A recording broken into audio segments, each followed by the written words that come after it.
Hi everyone, Dr. Noctigal here. This is going to be a short video just reminding you how to use Kami. As we go throughout the year, we'll be using Kami a lot, so in case you need this refresher, it'll be posted in Google Classroom for the whole year.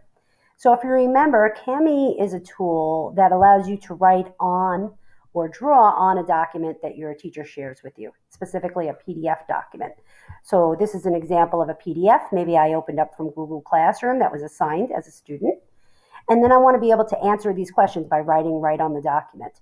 It could also be a picture that your teacher shares that maybe you have to label the parts of, or maybe it could be a graph paper where you have to draw a graph. But Kami will let you write on top of all types of PDF documents. So when you open up from Google Classroom and you open up a PDF, you get a screen that looks sort of like this. And you have two choices. You can either go up here, open with, annotate with Kami, or you can go over here in the right corner and say open with Kami. Either one will do the same thing. So you open up with Kami, and you end up with this document kind of set up in the middle of the screen, whatever it was your teacher shared, and down the side you end up with all these tools. Your top toolbar might look a little bit different than mine because this is a teacher account, but basically it's going to look like this. For you to use this, to fill in this document, you can choose from all these different tools that are here. So there's the select tool, which is just your pointer, and a dictionary in case you didn't know what a word meant. Text to speech is pretty nice because you could highlight something and it will read it to you just in case you're having trouble reading it. Sit down with now, if you notice, that's very slow, guardian, so I can increase the speed. Someone in charge of you. I could try again. And ask them the following. Let's try at a more regular speed because that sounds absolutely silly. So sit down with a parent or guardian, someone in charge of you, and ask them the following questions. Okay. And then you have other tools like a markup tool, which allows you to choose a highlighter or an underline and highlight something that's in the document. You could choose underlining, or you can cross things out. A comment tool, which allows you to write comments on the side of the document to your teacher. So a box will pop up and be like, you can write a little comment to your teacher. Hi, Dr. Noctigal. Usually it'd be something like, I have a question about this. You can also do an audio comment. So you could say the words and it'll type the text for you. Or you could do a voice comment where it actually records your voice, or a video comment where it records you with your camera, speaking to your teacher. So you can do all kinds of things there. The tool you're going to use the most probably, though, is the text box.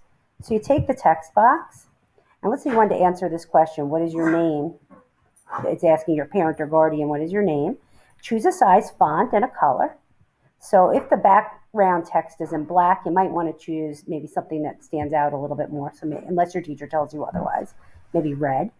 And then you just click where you want to answer the question. So let's say that the student's name was John Smith and his dad's name was Greg Smith. So you would type that right in there.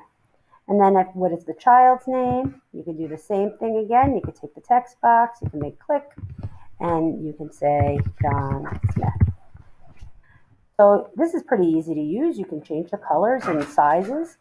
If you decide after you typed it that you need to change the color or the size, just select the word that you want to change and come up here to the top, and you could change the size of the font. Like my name is John Smith, and you make it really big, right? Or you could change the color, or you could change the font, all kinds of things. Add bullets and things like that, just like you're typing in a Word doc.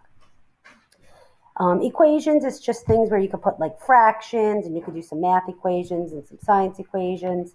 These last few tools are more useful probably to you. Drawing, you could just choose a size of your pen that you're going to be writing with. You can use your mouse to do this and choose a color, and you can draw something like I'm going to draw a little happy face down here.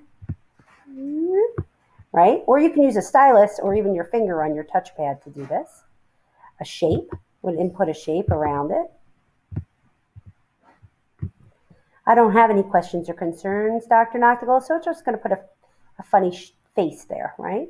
And then I go, oh, wait a minute, this isn't what my teacher was really asking for. So I want to erase. So to erase, you take the eraser and then just click on the thing that you want to erase. So I'm going to go back and erase all this because, I was being silly and that's not what my teacher really wanted me to do. So that's how you can erase. And then an image, you could actually take an image from your Google Drive, or you could search the internet and get an image and insert it. So those are pretty much the tools that you would use. When you're done and you want to submit your document to your teacher because you've answered all the questions, you can come up here, and in the student version, there'll be an item up here that allows you to save and submit your work. And it'll go right back in through Google Classroom. So hopefully this was a good reminder for you on how to use Kami. Feel free to watch this video as many times as you need every time that we use this tool till you get the hang of it.